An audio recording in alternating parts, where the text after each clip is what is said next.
Événements des derniers jours. Chapitre 17. Les 7 plaies et les réprouvés. Les coupes de la colère divine seront versées. Des événements solennels sont encore devant nous. Les unes après les autres, les trompettes vont résonner.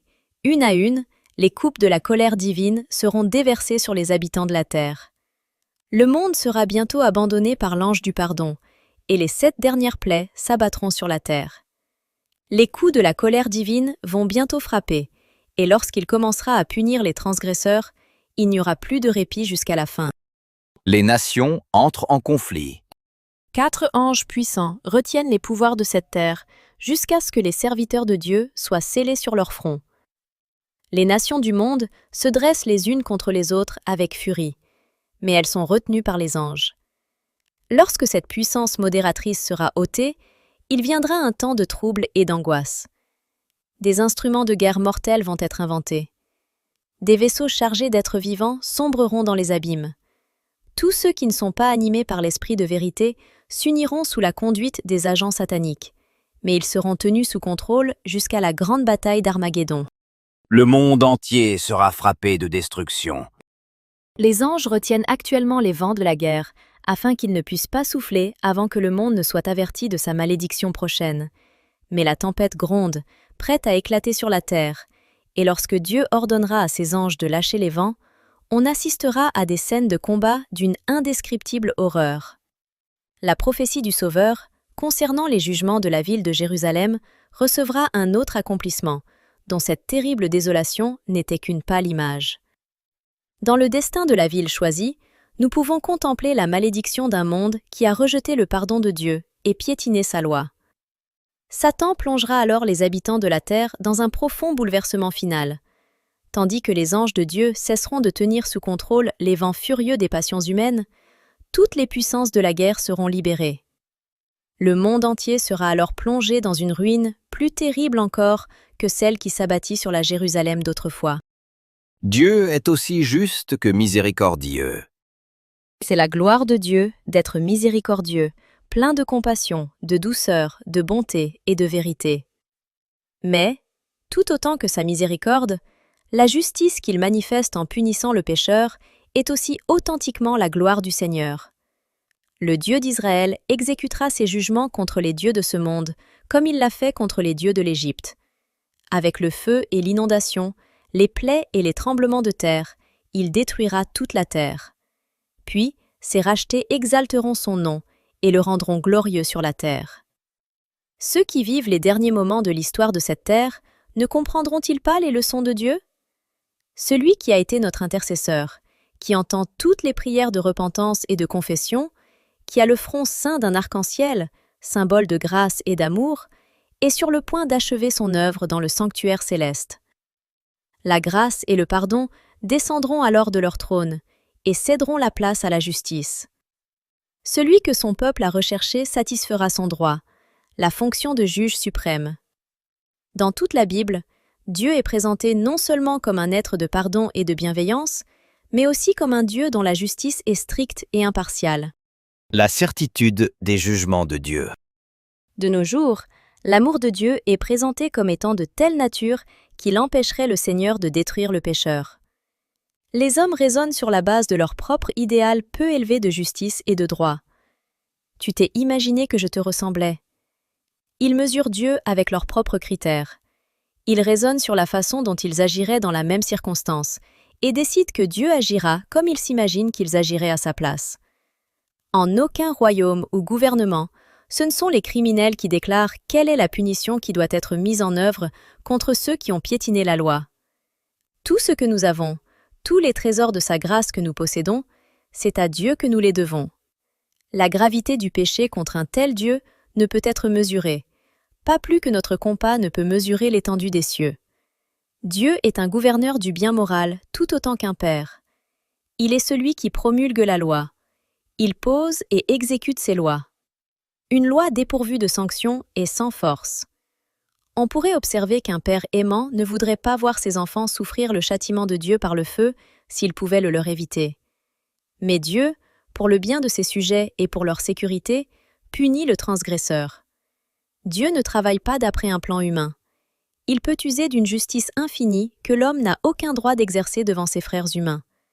Noé aurait déplu à Dieu s'il avait noyé un seul des moqueurs qui le harcelaient de leur sarcasme. Mais Dieu a pourtant noyé le vaste monde. Lot n'aurait eu aucun droit d'imposer une punition à ses gendres, mais Dieu devait le faire en toute justice. Qui oserait dire que Dieu ne fera pas ce qu'il a dit qu'il ferait? Dieu retire sa protection. Les jugements s'abattent. Il m'a été montré que les jugements de Dieu ne tomberaient pas sur les hommes directement envoyés par le Seigneur, mais de la manière suivante. Il se place en dehors de sa protection. Il avertit, corrige, réprouve et montre l'unique chemin du salut. Puis, si ceux qui ont été l'objet de son attention particulière suivent leur propre voie, indépendamment de l'Esprit de Dieu, après des avertissements répétés, s'ils persistent dans leur propre chemin, alors il n'envoie plus ses anges pour empêcher Satan de mener ses attaques contre eux. Satan est à l'œuvre sur mer et sur terre, apportant la calamité et la détresse, balayant des multitudes pour s'assurer de sa proie. Dieu utilisera ses ennemis comme des instruments pour punir ceux qui ont suivi leur voie pernicieuse, donnant une idée fausse de la vérité de Dieu, la discréditant et la déshonorant. Déjà, l'Esprit de Dieu, insulté, repoussé, dénigré, se retire de la terre. Aussitôt que l'Esprit de Dieu se retire, l'œuvre cruelle de Satan s'accomplit sur terre et sur mer. Les réprouvés ont passé les bornes de leur mise à l'épreuve. L'Esprit de Dieu, auquel ils ont résisté avec persistance, a fini par se retirer d'eux. Sans la protection de la grâce divine, ils sont sans défense contre le maudit. Le pouvoir destructeur des saints anges. Les jugements de Dieu se tournèrent contre Jéricho. C'était une forteresse. Mais le capitaine des armées du Seigneur se plaça lui-même à la tête des armées célestes pour les conduire à l'attaque de la ville. Les anges de Dieu saisirent les murs massifs et les renversèrent à terre. Sous l'autorité de Dieu, les anges sont tout-puissants. En une certaine occasion, exécutant les ordres du Christ, ils firent battre en retraite une armée assyrienne de 185 000 hommes. C'est le même ange qui était venu des parvis royaux pour secourir Pierre et qui avait été le messager de la colère et du jugement contre Hérode. L'ange frappa Pierre pour le réveiller de son sommeil. Mais c'est un coup très différent qu'il porta au roi impie, jetant à bas son orgueil et le plaçant sous le coup de la punition du Tout-Puissant. Hérode mourut dans une grande agonie de l'esprit et du corps, sous le jugement rétributif de Dieu. Un seul ange détruisit tous les premiers-nés des Égyptiens et remplit le pays de gémissements. Lorsque David offensa Dieu en dénombrant le peuple, un ange causa cette terrible destruction par laquelle son péché fut puni. Le même pouvoir destructeur exercé par les saints anges sur l'ordre de Dieu sera également exercé par les mauvais anges lorsqu'il le permettra. Il existe des forces déjà prêtes, qui n'attendent que la permission divine, pour répandre partout la désolation. Les 2 premières plaies. Lorsque le Christ cessera d'intercéder dans le sanctuaire, la colère sans mélange dont Dieu a menacé ceux qui adorent la bête et son image et reçoivent sa marque se déversera. Les plaies qui se répandirent sur l'Égypte lorsque Dieu était sur le point de délivrer Israël étaient semblables par leur caractère à celles, plus terribles et plus vastes, qui marqueront la délivrance finale du peuple de Dieu. Le prophète déclare en décrivant ces terribles fléaux: « Un ulcère malin et douloureux frappa les hommes qui avaient la marque de la bête et qui adoraient son image. La mer devint du sang, comme celui d'un mort, et tout être vivant mourut, tout ce qui était dans la mer. Les plaies tombaient sur les habitants de la terre. Certains accusaient Dieu et le maudissaient. D'autres se précipitaient vers le peuple de Dieu et le suppliaient de leur donner des instructions pour leur permettre d'échapper à ses jugements. Mais les saints ne leur étaient d'aucun secours. La dernière larme pour les pécheurs avait été versée. La dernière prière offerte dans l'agonie, le dernier fardeau avait été porté. Le dernier avertissement avait été donné. La 3e plaie. Je vis que les 4 anges devaient retenir les vents jusqu'à ce que Jésus termine son œuvre dans le sanctuaire, et c'est alors seulement que viendraient les 7 dernières plaies. Ces plaies excitaient la colère des réprouvés contre les justes. Ils pensaient que nous avions attiré sur eux les jugements divins, et que, s'ils pouvaient se défaire de nous, alors les plaies seraient arrêtées. Un décret fut promulgué pour tuer les saints, ce qui les amena à réclamer jour et nuit leur délivrance. Le troisième versa sa coupe dans les fleuves et dans les sources d'eau, et ils devinrent du sang. Si terribles que soient ces fléaux, la justice de Dieu demeure fermement revendiquée. L'ange de Dieu déclare en effet « Tu es juste, toi qui es et qui étais. Tu es saint parce que tu as exercé ce jugement. Car ils ont versé le sang des saints et des prophètes, et tu leur as donné du sang à boire. Ils en sont dignes. » En condamnant le peuple de Dieu à mort, ils s'étaient rendus coupables de leur sang aussi sûrement que s'ils l'avaient versé de leurs propres mains. La quatrième plaie. Lors de la plaie suivante, le pouvoir est donné au soleil de brûler les hommes par le feu, et les hommes furent brûlés par une grande chaleur. Les prophètes décrivent l'état de la terre en ces temps terribles. Les champs sont ravagés, car les blés sont détruits. Tous les arbres des champs sont flétris. La joie a cessé parmi les fils de l'homme.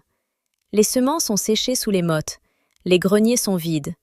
Comme les bêtes gémissent. Les troupeaux de bœufs sont consternés, parce qu'ils sont sans pâturage. Les torrents sont à sec, et le feu a dévoré les plaines du désert.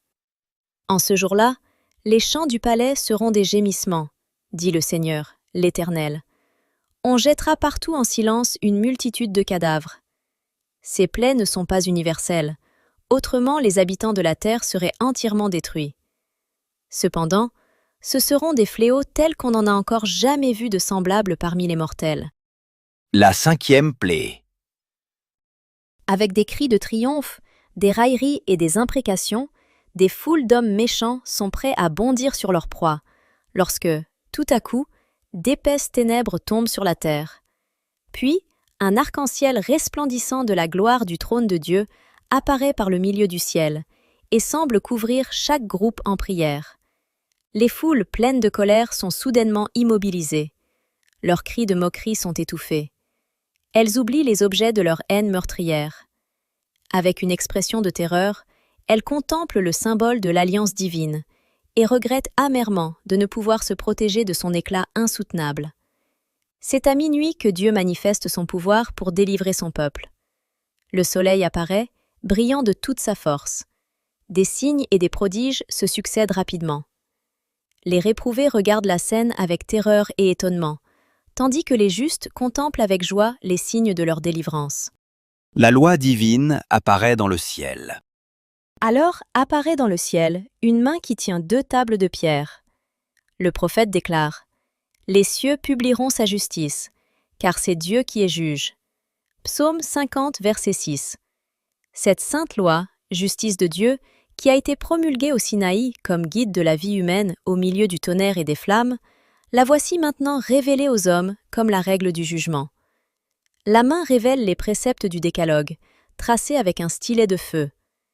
Les mots sont si évidents que chacun peut les lire. La mémoire est éveillée. L'obscurité de la superstition et de l'hérésie est balayée de chaque esprit, et les 10 paroles de Dieu, concises, complètes et impérieuses, sont exposées au regard de tous les habitants de la terre.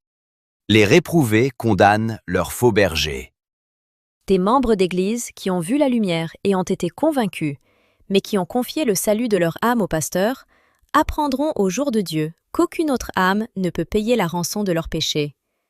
Un cri terrible se fera alors entendre. « Je suis perdu, éternellement perdu !» Les hommes auraient alors envie de réduire en pièces les pasteurs qui leur ont prêché des erreurs et ont rejeté la vérité. Tous s'unissent pour accabler les pasteurs de leurs condamnations les plus amères. Des pasteurs infidèles ont prêché la facilité. Ils ont conduit leurs auditeurs à annuler la loi de Dieu et à persécuter ceux qui voulaient la respecter comme sainte. Maintenant, dans leur désespoir, ces pasteurs confessent devant le monde l'inanité de leur œuvre. Les multitudes sont remplies de fureur. « Nous sommes perdus !» s'écrie-t-on, « et vous êtes la cause de notre ruine !» Et ils se tournent contre les faux bergers.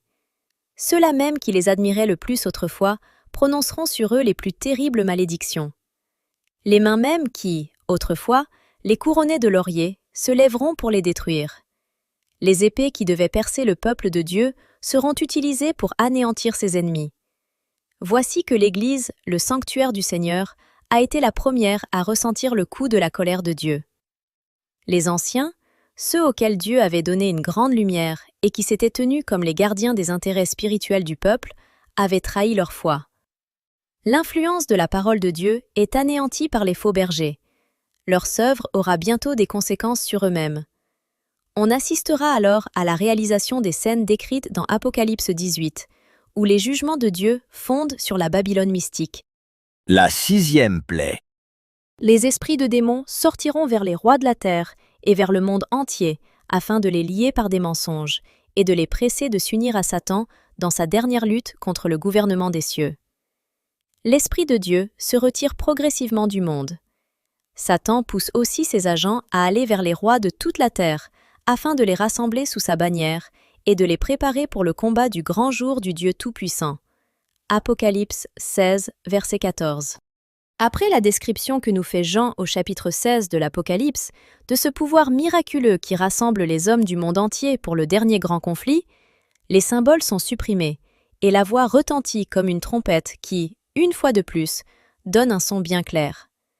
Voici, je viens comme un voleur. Heureux celui qui veille et qui garde ses vêtements, afin qu'il ne marche pas nu et qu'on ne voit pas sa honte. Après leur transgression en Éden, Adam et Ève étaient nus, parce qu'ils avaient perdu leurs vêtements de lumière et de protection. Le monde aura oublié les exhortations et les avertissements de Dieu, comme autrefois les habitants du monde de Noé, ou aussi les habitants de Sodome. Ils se réveillèrent avec leurs projets pleins d'iniquité, mais soudain, une pluie de feu tomba des cieux et consuma les habitants impies. Il en sera de même le jour où le Fils de l'homme paraîtra. L'ultime bataille entre le bien et le mal. Deux grandes puissances s'affrontent dans la dernière grande bataille. D'une part, se tient le Créateur des cieux et de la terre. Tous ceux qui sont de son côté portent son sceau. Ils obéissent à ses commandements. Du côté opposé se tient le prince des ténèbres, avec ceux qui ont choisi l'apostasie et la rébellion.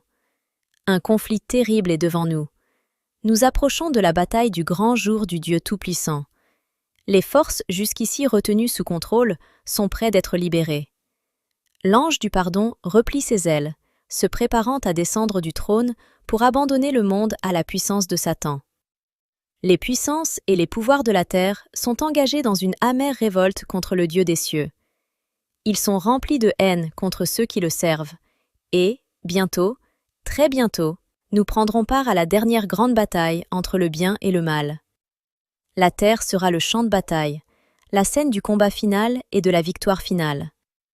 Là où, pendant si longtemps, Satan a conduit les hommes contre Dieu, la rébellion sera à tout jamais anéantie. Les batailles où s'affrontent les deux armées sont aussi réelles que celles qui sont livrées par les armées de ce monde, et de l'issue de ce conflit spirituel dépendent des destinées éternelles.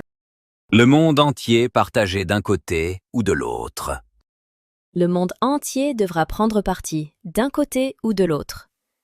La bataille d'Armageddon sera livrée. Et ce jour ne doit trouver endormi aucun d'entre nous.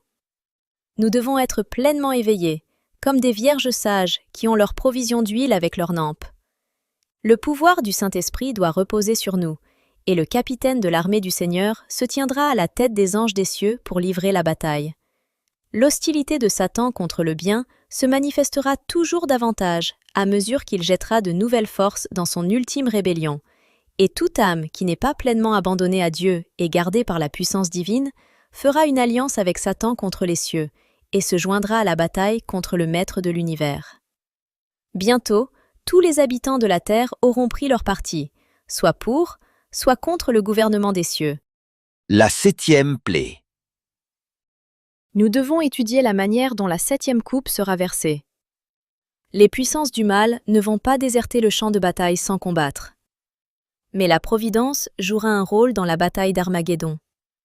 Lorsque la terre sera éclairée de la gloire de l'ange d'Apocalypse 18, les puissances religieuses, le bien et le mal, sortiront de leur sommeil, et les armées du Dieu vivant prendront position. La bataille d'Armageddon sera bientôt livrée. Celui dont le vêtement porte les mots « Roi des rois et Seigneur des seigneurs » conduit les armées des cieux montées sur des chevaux blancs, vêtus de fin lin éclatant et blanc. Toute la terre se soulève et s'enfle comme les vagues de la mer. Sa surface craque, Elle s'ouvre jusqu'en ses fondements.